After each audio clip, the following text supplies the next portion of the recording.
విశాఖపట్నం జిల్లా రాజయ్యపేటలో bulk drug పార్కుకు వ్యతిరేకంగా మత్స్యకారులు ఆందోళనలు చేస్తున్నారు.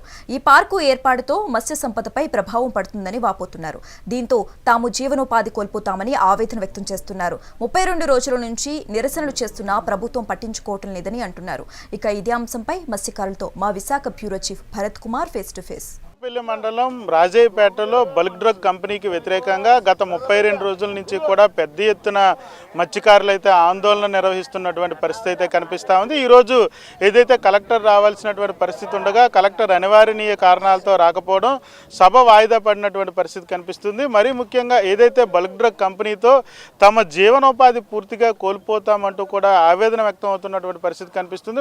ఒకవైపు హెట్రో డ్రగ్స్, మరొక వైపు డెక్కన్ కెమికల్స్ లాంటి ఫ్యాక్టరీలు రావడంతో ఇప్పటికే మత్స్య పరిశ్రమ పూర్తిగా కుదేలైపోయింది.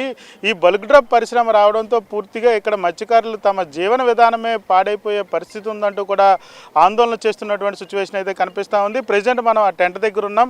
ఇక్కడ ఉన్నటువంటి నాయకుల్ని అడిగి తెలుసుకునే ప్రయత్నం అయితే చేద్దాం. సార్ నమస్తే. ఏదైతే బల్క్ డ్రగ్ కంపెనీ రాకని ఎందుకు వ్యతిరేకిస్తున్నారు? దీనికి ప్రధాన కారణం ఏంటండి? బల్క్ డ్రగ్ పార్కు రావడం వల్లండి మత్స్యకారులు జీవనోపాధి కోల్పోతారు.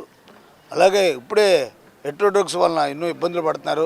క్యాన్సర్ వ్యాధులు, గుండె జబ్బులు ఇవన్నీ వస్తున్నాయి.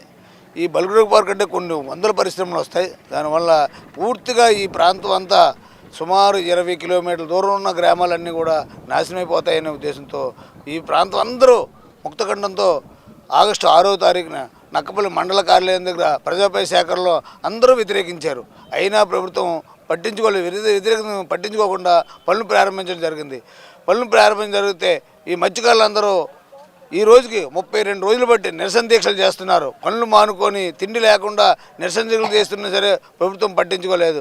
ఈ ప్రాంతంలో బల్క్ డ్రగ్ పార్క్ వద్దని మేమందరం ముక్తఖండంతో వ్యతిరేకిస్తున్నాం. చెప్పండి, ఏదైతే గతంలో కాకినాడ వద్ద రావాల్సినటువంటి పార్క్ ఏదైతే ఉందో అది ఇక్కడికి రావడం అంటూ జరిగిందంటూ కూడా ఒక సమాచారం. ఏదైతే గత ప్రభుత్వంలో కాకినాడ దగ్గర వచ్చిందో అది ఇక్కడికి వచ్చినటువంటి పరిస్థితి. దీన్ని ఎలా చూడవచ్చు అంటారు? ఎందుకు అక్కడ వ్యతిరేకిస్తే మళ్ళీ ఈ ప్రాంతానికి వచ్చిందని భావిస్తూ ఉన్నారు? అక్కడ మత్స్యకారులు, రైతులు అందరూ కలిసి వ్యతిరేకిస్తే అది అక్కడ కాదని మళ్ళీ మా దగ్గరకు వచ్చారు. మా దగ్గర కూడా మేము మత్స్యకారులు మా రాజీపేట గ్రామంలో 10,000 మంది జనాభా ఉన్నాం. మా 10,000 మందిలో 8,000 మంది ఓన్లీ ఒక సముద్రం వల్ల బ్రతుకుతాము. దానివల్ల మాకు ఇప్పుడే హెట్రో డ్రగ్స్ వల్ల పోతే వేటపోయింది. దీనివల్ల కూడా ఇంకా మాకు ఏమీ దొరకదని మా ఆలోచనతో. ఎందుకంటే మా ఊర్లోనూ చాలామందికి కిడ్నీ వ్యాధులు, క్యాన్సర్స్ వచ్చినాయి. దానివల్ల ఎఫెక్ట్ డైరెక్ట్గా హెట్రో డ్రగ్స్ 3 కిలోమీటర్ మా ఊరికి 3 కిలోమీటర్ల దూరంలో ఉంది. ఇది బల్క్ డ్రగ్ అనే ఫ్యాక్టరీ మా ఊరు శ్మశానాలు ఆనుకొని వస్తుంది. దానివల్ల ఇంకా తెల్లవారితే మా గ్రామంలో మేము ఉండాలి, మా బయటకు వెళ్ళకూడదు, అదే పొల్యూషన్ పీల్చాలి. దానివల్ల ఇంకా ఇటువంటి రోగాలు వస్తాయి, భయంకరమైన రోగాలు వస్తాయి. అందుకనే మేము ఈ బల్క్ డ్రగ్ అనేది వ్యతిరేకిస్తున్నాం. మాకు వేరే మంచి ఫ్యాక్టరీ, మంచి కంపెనీలు ఉన్నాయి. ఎందుకంటే బొమ్మల బ్యాంకులు లేకపోతే వేరేటి మా ప్రజలకి హాని లేనిది మాకు వస్తే మాకు ఎప్పటికీ ఇబ్బంది ఉండదు. ఎందుకంటే ఈ బల్క్ డ్రగ్ వల్ల విషపూరితమైన కంపెనీలు వస్తాయి. ఎందుకంటే ఒకటే కాదు, బల్క్ అంటే విషపూరితమైన అర్థం. మీ ప్రాంతంలో ఇప్పటికే మత్స్య పరిశ్రమ ఎలా ఉంది? ఎన్ని కిలోమీటర్లు తీర ప్రాంతంలో కంటే ఎన్ని కిలోమీటర్లు లోపలికి వెళ్తే మీకు ఫిషింగ్ దొరికే అవకాశం ఉంటుంది, మత్స్య సంపద దొరుకుతుంది మీకు? ఈ కంపెనీ వస్తే దొరుకుతుంది. ఈ కంపెనీ వస్తే ఎట్టి పరిస్థితుల్లోని ప్రజలు బ్రతకలేరు సార్. ఇప్పటికే పూరి, కోనార్క, ఎస్ఐ యానం ఇలా ఈస్ట్ గోదావరి సైడ్ వలసలు వెళ్ళిపోతున్నారు. వెళ్ళిపోవడానికి కారణం 80% వేట లేక వెళ్ళిపోయారు. అలాగే ఈ పోరాటం కేవలం జీవన పోరాటం అంటే బ్రతుకు తెరువు కోసం పోరాటం. సుమారు ఈ రోజుకి 32 రోజులు పోరాటం చేస్తున్నారు. ప్రభుత్వాలు కూడా అంతంత మాత్రమే స్పందిస్తున్నాయి అనేసి మా ఆలోచన.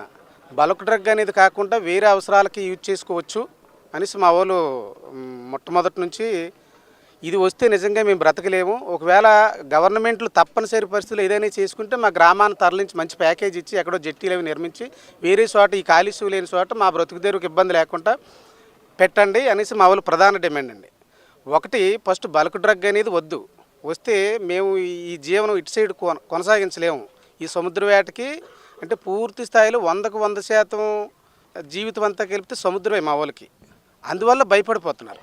ఈ సముద్రం లేకపోతే ఎక్కడికి వెళ్ళి బ్రతుకుతాము అసలు ఏ పని చేసుకో బతుకుతాం? సముద్రంలో వేటకి వెళ్ళకపోతే సెల్లా సెదరైపోతాం.